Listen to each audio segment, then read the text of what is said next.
Guys, welcome back to my new blog. तो guys, अभी मैं इतने टेंशन में सुबह सुबह तैयार हो रही क्योंकि भाई मेरे हस्बैंड वहाँ इतने दूर बॉर्डर पे बैठे हैं ड्यूटी पे, तो वो चैन से नहीं रह रहे। तो वो सोच रहे हैं कि अपने बीवी को भी चैन से नहीं रहने देता हूँ। तो मुझे फ़ोन करके कहा कि तुम्हें जाना है बैंक क्योंकि करवाने हैं कुछ इंपॉर्टेंट। तो टाइम हो गया था 11। मैंने कहा भाई 1 घंटा तो पूरा जाने में लग जाएगा, और मैंने कहा तो जल्दी से हो जाती हूँ रेडी। मैंने भाई को कहा तुझे मेरे साथ चलना है, तो भाई ने कहा, उसने कहा कि अगर तुझे चलना है मार्केट, क्योंकि वो भी जा रहा था, तो तुझे होना पड़ेगा 10 मिनट में तैयार। मैंने कहा ठीक है भाई, नेकी और पूछ पूछ, तेरे को 10 मिनट में तैयार होके दिखाती हूँ। से पहले पहन लिया था जीन्स टॉप, लेकिन उसमें कंफर्टेबल नहीं होता है। तो भाई सबसे पहले होता है अपना कंफर्टेबल जोन। मैंने कहा नहीं भाई, जिसमें मेरा कंफर्टेबल जोन होगा मैं उसी को पहनूंगी, चाहे 10 से 20 मिनट लग जाएंगे। तो मैंने 5 मिनट में तो सूट फटाफट से पहन लिया। देखा सूट में प्रेस नहीं हो रखा था, तो मैंने कहा चलो छोड़ो, किसने पसंद करना है भाई। जिसने पसंद करना था उसने हम बहुत सालों पहले ही पसंद कर लिया था। तो यहाँ पे मैंने कहा चलो भाई, अब मैं स्वेटर तो पहन नहीं रही, हाथ खाली है, तो चूड़ियाँ ही ढूंढ लूँ। तो चूड़ी मिल ही नहीं रही। तो देखो भाई, ऊपर से देर हो रही और चीज़ें भी मिल नहीं रही है। जैसे तैसे तैयार तो हो गई हूँ, सूट भी पहन लिया, चूड़ी भी मिल गई। भाई बाहर से चिल्ला रहा है चल रही है कि नहीं चल रही है। मुझे उसके बाद 100 काम है, तेरी तरह थोड़ी ना है कि घर में इधर उधर मटकती रहेगी। मैंने कहा यार, एक मेरे हस्बैंड उतने दूर से बैठे हुए मेरे पे कह रहे हैं तुझे बैंक जाना है, काम करवाना। एक ये मेरा भाई है जो मुझे बार बार कह रहा है जल्दी तैयार हो, नहीं तो तेरे को छोड़ के। मैं जैसे तैसे वो फ्रूट्स वाली 5-10 रुपए की क्रीम लगा के बिल्कुल रेडी हो चुकी हूँ। 10 रुपए की क्रीम से चेहरे पे भी बहुत अच्छा निखार आता है। तो मैंने कहा तैयार तो हो गई हूँ मैं तेरे कहने पे 10 मिनट में, अब मुझे चैन से पानी पीने दे, वरना मैं तेरे गाल पे तो थप्पड़ मारूंगी। ने कहा भाई मार भी देगी, क्योंकि बड़ी बहन जो हो, और ऐसे भी ये सुबह से बहुत ज़्यादा गुस्से में है, क्योंकि सुबह सुबह ये अपने फौजी साहब से लड़ चुकी है। क्योंकि फौजी साहब जो हुक्म उन पे चलाया जाता है, वो हुक्म वो अपने बीवी और बच्चों पे चलाते हैं। तो भाई उन्होंने कहा तुम्हें जाना पड़ेगा तो जाना पड़ेगा, ये मेरा ऑर्डर है। फौज में ना नहीं कहा जाता है, और अगर तुमने ना कहा तो पनिशमेंट के तौर पे तुम्हें महीने का जो खर्च, जो सैलरी मिलती है वो नहीं मिलेगी। तो मैंने डर गई, मैंने कहा भाई मेरा खर्चा कैसा चलेगा। तो मुझे मजबूरी में जाना ही पड़ा। जैसे हम 1 घंटे में पहुंच तो गए, और ये है इंदिरा मार्केट। और भाई मुझे जानबूझ के यहाँ से लाया, क्योंकि यहाँ पे जो लड़कों के कपड़े ना इतने अच्छे और इतने सुंदर और फैशनेबल और बहुत ही सस्ते, कम प्राइस में हर एक चीज़, सर से लेके पैरों तक के जूते यहाँ पे सब मिल जाते हैं। तो वो जानबूझ के मुझे यहाँ से लाई कि ताकि पसंद आए तो ये मुझे दिलाई। तो मैंने भी उसे कह दिया कि देख भाई, तेरी उम्र चली गई है जिद करने की, अब उम्र है विवान की जिद करने की, तो चुपचाप से चल और काम निपटाते। तो मैं इसीलिए उसको लेके आई।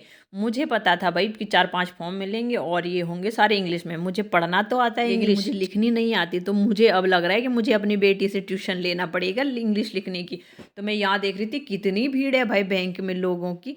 और फिर मैंने उससे फॉर्म भरा के, और अब हमारा काम खत्म। भाई मुझे जो घर से डर लग रहा था कि काम होगा कि नहीं होगा, मेरे हस्बैंड ने तो मेरे को बिल्कुल ऑर्डर दे दिया है कि अगर काम नहीं होगा तो तुम्हें महीने की जो तनख्वाह मिलती है ना वो नहीं मिलेगी।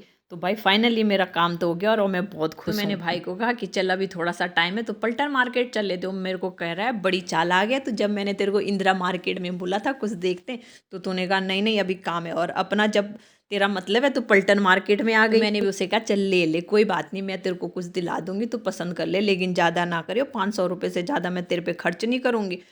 तो भाई मैं अपने लिए भी कुछ देख रही थी, और इतनी सारी चीज़ें थी कि मुझे बहुत सारी चीज़ें पसंद आ रही थी। मैंने कहा चलो खरीद लेते हैं। मैं दुकान में तो चली खरीदने के लिए, फिर देखा जेब में तो भाई पैसे नहीं, इतना है ही नहीं। अगर मैंने कुछ खरीद लिया तो पूरे महीने का जो बजट है बड़ा गड़बड़ा जाएगा। और महीने में एक ही बार सैलरी मिलती है, बार बार नहीं मिलती है। अगर मैंने हस्बैंड को कहा सैलरी ख़त्म हो गई तो वो दोबारा नहीं देने वाले हैं मुझे। जैसे तैसे अपने मन को समझाया कि कंचन ना, कोई बात नहीं, मार्केट होता है एक आकर्षण का जरिया, तो तुम्हें आकर्षण नहीं होना है और घर चलते बनो। मन को समझाते हुए यहाँ पे दिख गई सुंदर सुंदर स्ट्रॉबेरी जो मेरे बेटे को पसंद थी। तो मेरे बेटे ने कहा मम्मी आप मार्केट चले जाओ, लेकिन मेरे लिए स्ट्रॉबेरी ज़रूर लेके आना, नहीं तो फिर मैं अब नाराज़ हो जाऊंगा। सोचा मुझे सब कुछ बर्दाश्त है, लेकिन अपने बच्चों की नाराज़गी बर्दाश्त नहीं। चाहे फौजी साहब भी मेरे से नाराज़ हो, बर्दाश्त है, पर बच्चों की नहीं। तो मेरे बच्चे घर में पहुंचते ही उनको माँ की कोई फिक्र नहीं थी, ये बस उनको ये था कि हमारे लिए क्या लाए क्या लाए, बस उनको अपने चीज़ से मतलब था। ले बेटा मैं तेरी फेवरेट स्ट्रॉबेरी लाई। और जो एक अंकल थे उसने मुझे तो आज चूना लगा ही दिया। उसने मुझे 200 रुपये की स्ट्रॉबेरी बेची, और उसके ठीक आधा घंटे बाद वो 100 रुपये किलो बेच रहा था। तो मैंने कहा देखो तुम्हारे लिए मुझे क्या क्या करना पड़ता है, कितना कॉम्प्रोमाइज़ करना पड़ता है। जब भी मुझे इन बच्चों के लिए कुछ खरीदना पड़ता है तो मुझे सोचना नहीं पड़ता है कि भाई मेरे सैलरी में से कट रहा है, लेकिन जब अपने लिए कुछ खरीदना पड़ता है तो 10 बार सोचना पड़ता है। तो मैंने भी भाई, मैं भी बड़ी चालाक थी, मैंने भी अपने लिए पर्स लेके आई। मैंने कहा चलो कोई बात नहीं, मैंने कि लास्ट में 2 रोटी कम खा लूँगी, लेकिन पर्स तो मुझे चाहिए, मुझे पसंद आए और साथ में मुझे कप भी पसंद आए। मैंने कहा ताकि मेरे फौजी साहब जब छुट्टी आए तो उनको नए नए कप में चाय पिलाऊंगी, खुश हो जाएंगे। तो दिन में हमने खाना बाहर से पैक करवाया और मेरे से वो खाना खाया नहीं गया। भाई मैं बोलती हूँ जब खाना बनाना नहीं आता तो क्यों बनाते हो। तो मैं लेके आई थी चने की दाल, छोले की दाल सॉरी। वो छोले की दाल में उन लोगों ने इतना तेल और इतनी मिर्ची डाल दी कि मेरे से वो खाया नहीं गया। भाई तो जैसे तैसे भूख के मारे उसने खा ही लिया। क्या बेचारा, उसको पता था मेरी दीदी तो खाना बनाने वालों में से नहीं है, वो बनाएगी नहीं, भूखा मारेगी, इससे अच्छा मैं ये मिर्ची वाला खाना खा लूँ। और मैंने यहाँ पे मैंने कहा कप मैं लेके आई फौजी साहब से, पहले मैं इसमें चाय पी के ट्राई कर लेती हूँ कि भाई नए कप में चाय क्या पता टेस्टी हो जाए। और मुझे लगी थी बहुत भूख, तो मैंने रोटी ले ली, सुबह की बासी रोटी थी और मलाई ले ली। और दाल की शक्ल देख देख के मेरा मन ऐसा रो रहा था कि भाई इसने तो मुझे ठग ही दिया। तो पहले मैंने बच्चों को बाहर भेज दिया था, क्योंकि अगर वो देखते ये कहते कि वाह मम्मी वाह, हमारे बदले का खुद मलाई रोटी खा रहे हो, छोटे बच्चे हो क्या। तो मैंने उनको पहले ही भगा दिया और मैं चली हूँ अब अपनी पेट पूजा करने के लिए।